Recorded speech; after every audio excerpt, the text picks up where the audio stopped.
بسم اللہ الرحمن الرحیم۔ بادشاہ نے اپنی بیٹی کو سزا دی۔ دوسرا حصہ۔ وہاں پر اس کو سانپ کے نشان نظر آتے ہیں۔ شہزادی نے سنا تھا جب کوئی نایاب سانپ خوش ہوتا ہے تو لال پتھر منہ سے نکالتا ہے جس کی قیمت ہیرے جواہرات سے کہیں زیادہ ہوتی ہے۔ دن بھر شہزادی سوچتی رہی کہ شاید سانپ بھوکا ہوگا، اس لیے اس نے دودھ پی کر خوش ہو کر لال پتھر دیا ہوگا۔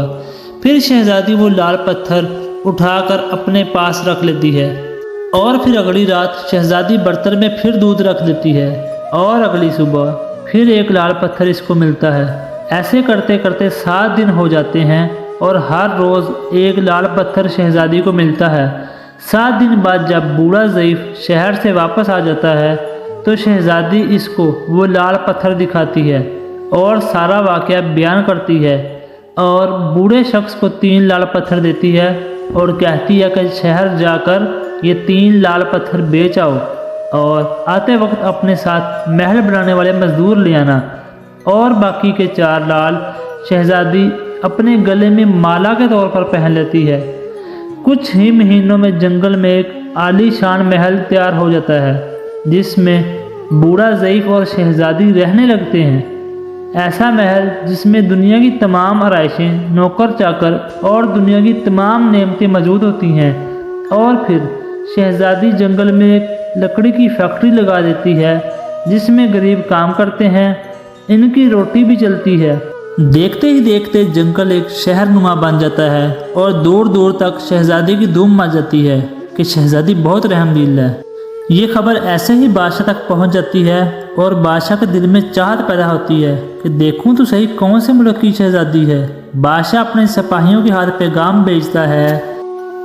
بادشاہ کے سپاہی جب شہزادی کو بادشاہ کا پیغام دیتے ہیں تو شہزادی ان کو کہتی ہے کہ بادشاہ سلامت ہم سے ایک ہی شرط پر مل سکتے ہیں کہ وہ اپنی تمام بیٹیوں کو ساتھ لے کر آئیں۔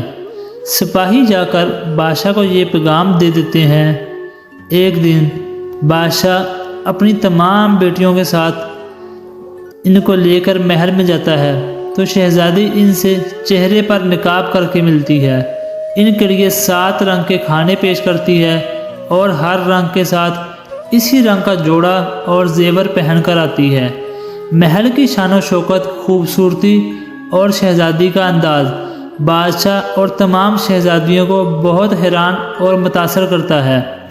آخر میں بادشاہ شہزادی کو یہ کہہ ہی دیتا ہے کہ تم میری بیٹی کی جگہ ہو، میں تمہارے کہنے پر اپنے ساتھ تمام بیٹیوں کو ساتھ لے کر آیا ہوں، تو ہم سے یہ پردہ کیسا؟ بہت اصرار کرنے پر شہزادی کہتی ہے کہ ٹھیک ہے، میں تیار ہو کر آتی ہوں۔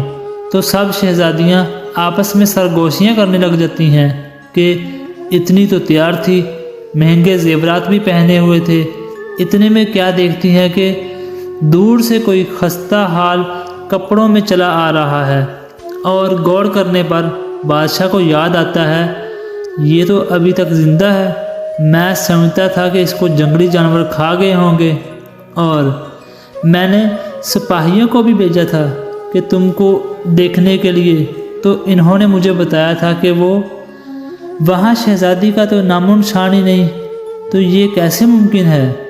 بادشاہ خوشی سے جھوم اٹھتا ہے اور کہتا ہے کہ شہزادی کو بلاؤ، میں تم کو شہزادی سے آزاد کروا کر لے جاؤں گا، اور شہزادی قیمت میں چاہے میری بادشاہت ہی کیوں نہ مانگ لے۔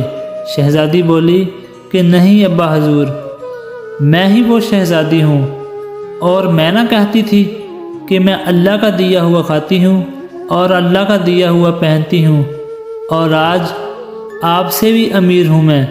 اور پھر شہزادی اپنا تمام حال بتاتی ہے کہ وہ یہاں تک اس مقام تک کیسے پہنچی، اور اپنے گلے کی مالا دکھاتی ہے جس میں وہ 4 لال پتھر ہوتے ہیں۔ یہ بات سن کر شہزادیاں شہزادی پر رشک کرتی ہیں اور کہتی ہیں کہ کاش ہم نے بھی تب یہی کہا ہوتا کہ ہم بھی اللہ کا دیا ہوا کھاتی ہیں اور پہنتی ہیں۔ ویڈیو پسند آئے تو اس کو لائک، کمنٹس اور اپنے دوستوں کے ساتھ ضرور شیئر کریں۔ مزید ایسی ویڈیو دیکھنے کے لیے ہمارے یوٹیوب چینل کو لائک اور سبسکرائب ضرور کر لیں۔ ملتے ہیں ہماری اگلی نیو ویڈیو میں۔ اپنا بہت سارا خیال رکھیے گا۔ اللہ حافظ۔